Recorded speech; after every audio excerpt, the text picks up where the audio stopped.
Good morning साथियों।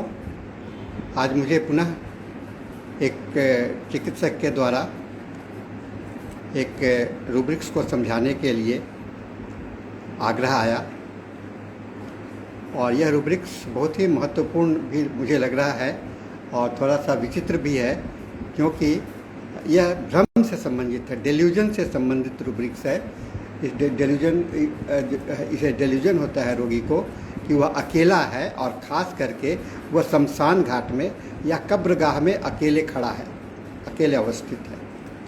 बड़ा विचित्र बात है। एक वास्तविकता होती है और एक कल्पना होता है, आधार होता है।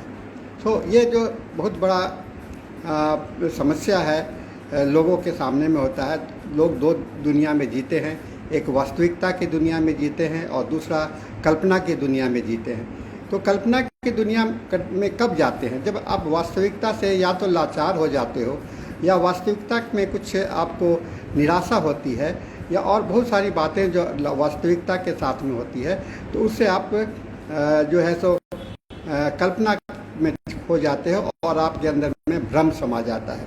तो इस भ्रम के साथ में मैं आपको आज इस रूब्रिक्स को समझाने का बताने का प्रयास करूंगा। और यह रूब्रिक्स बड़ा विचित्र इसीलिए भी लगता है कि लोग शमशान घाट जाते हैं तो उसके साथ में कई एक लोग साथ में जाते हैं, लेकिन यह व्यक्ति अकेला अपने आप को पाता है कि वह शमशान घाट में अकेला पड़ा है, उसके साथ में और कोई भी नहीं है। तो ये फीलिंग्स या सेंसेशन या यह डेल्यूजन क्यों आ रहा है, ये सोचना आवश्यक होगा, क्योंकि इसके पीछे में कोई बैकग्राउंड होगा। अगर उस रोगी के बैकग्राउंड में आप जाइएगा तो उसके मन में एक परित्यक्त यानी कि नेग्लेक्टेड यानी कि फोरसेकन फीलिंग्स उसके साथ में आपको देखने को मिलेगा। और इस बात का मैं इस आधार पर कह रहा हूँ कि इसके अंदर में जो दो दवाइयाँ केवल हैं, उसके आधार पर भी यह लगता है कि इसके अंदर में फोरसेकन फीलिंग या नेग्लेक्टेड फीलिंग होगा। तो यह हम लोगों के लिए एक महत्वपूर्ण जानकारी है और लगता है रोगी को कि उसके साथ में कोई भी नहीं है, उसका देखभाल करने वाला नहीं है और वो से अकेला ही शमशान घाट में जा कर के अपने मौत का इंतज़ार करना पड़ेगा, जिससे कि उसके दफनाने में या उसके अंतिम संस्कार करने में कोई भी किसी को भी शामिल नहीं होना पड़ेगा। तो यह एक और यह लग रहा है, ऐसा भी लगता है कि इस रोगी को लगता है कि उसका मौत जो है सो नज़दीक आ गया है और अब उसे जाना चाहिए कि वह अब उसका वहीं पर रहने का समय आ गया है। तो ये एक हम लोग को सोचना चाहिए और इसमें अब आइए मैं आपको इस रूब्रिक्स के अंदर में केवल दो दवाई का इंडिकेशंस है। एक तो आपका सिपिया है और दूसरा है लेपीडियम, है ना। लेपीडियम एक रेयर मेडिसिन है जिसके विषय में मैं थोड़ा सा विस्तृत बताऊंगा, लेकिन सबसे पहले सिपिया के विषय में बता दूँगा। आप जानते होंगे कि सिपिया एक बहुत ही मेडिसिन है जिसके अंदर में कि इंडिफरेंसेस फीलिंग एक लगता है कि उसके कोई भी संबंध किसी के साथ में नहीं है, लेकिन सिपिया में ऐसा भाव क्यों आता है? सिपिया में इसलिए आ जाता है कि सिपिया दिन रात मेहनत करके अपने परिवार को, अपने बच्चों को संभालने में समय बिता देती है, बिना अपना कोई अपना केयर करते हुए, बिना कोई अपना सोचे हुए, पूरे अपने मन और हृदय से उसमें शामिल हो जाती है, जिससे कि उसका बच्चा, उसका परिवार फले फूले आगे बढ़े। लेकिन जब वह एक समय आता है सेकेंडरी स्टेज में, जब वह समय आता है तो वह उसे लगता है कि अब और उसके बच्चे उसके नेग्लेक्ट करने लगते हैं और उसके पास में नहीं आते। और कुछ कारण भी होता है, कुछ वास्तविकता भी होती है, कुछ जानबूझ करके भी लोग कुछ करते हैं। तो वास्तविकता यह होता है कि बच्चे बड़े हो गए तो उसे आप अपने नौकरी के लिए, अपने जगह के लिए, अपना जीवन चलाने के लिए जाना पड़ता है। तो वो सभी होने के बाद में वो संसार में तो अकेला रह गया और अकेला रहने के बाद में उसे यह फीलिंग्स डेवलप करने लगता है ये, और वह अपने धीरे धीरे उसे अपने परिवार के तरफ। इसीलिए सिपिया में आप एक रूब्रिक्स देखते होंगे, इंडिफरेंसेस विद द लवेड वंस, है ना।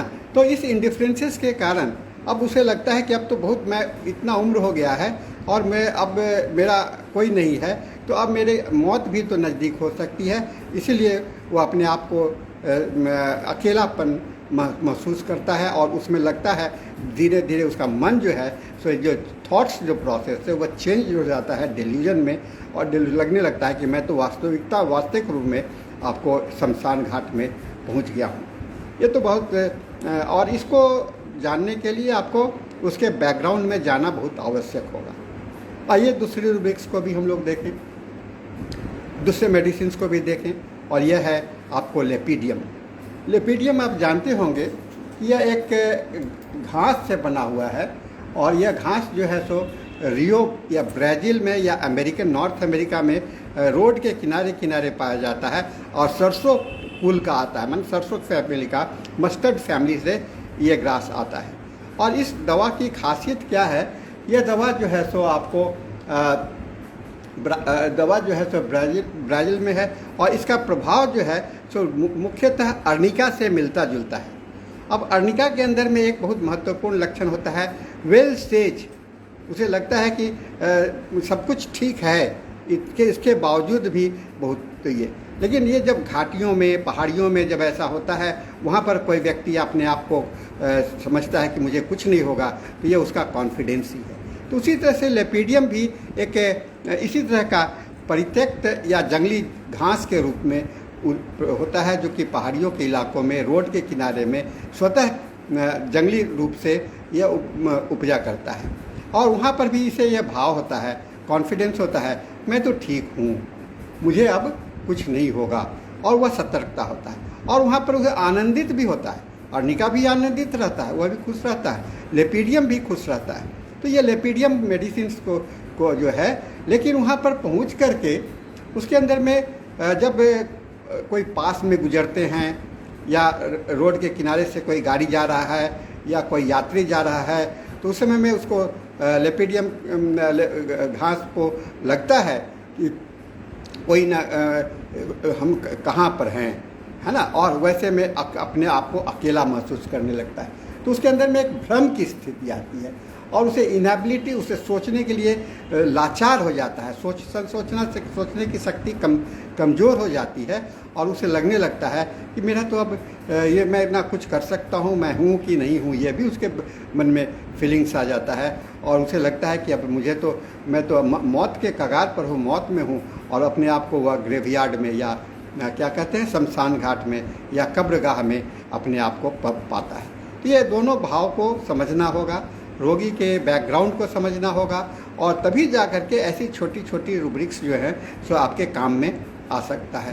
तो इसके लिए हम लोगों को आप सोचना आवश्यक होगा, और मैं समझता हूँ कि मेरे इस एक्सप्लेनेशन से आप को ठीक लगा होगा। अगर अच्छे लगा होगा तो आप इसको लाइक कीजिएगा, और अगर देखते हैं कि इसमें और कोई भी एक्सप्लेनेशंस की ज़रूरत होगी, आपके मन में कोई और सवाल होगा, तो आप मेरे व्हाट्सएप पर मैसेज कर सकते हैं 9431020622। ये आपके लिए हो सकता है। और आप इसी तरह से कोई भी रूब्रिक्स को समझने के में आपको कोई दिक्कत आ रहा हो, तो मुझे निश्चित रूप से मुझे कीजिए, मैं आपको अपने जानने में जितने समझाने का कोशिश करता रहूँगा।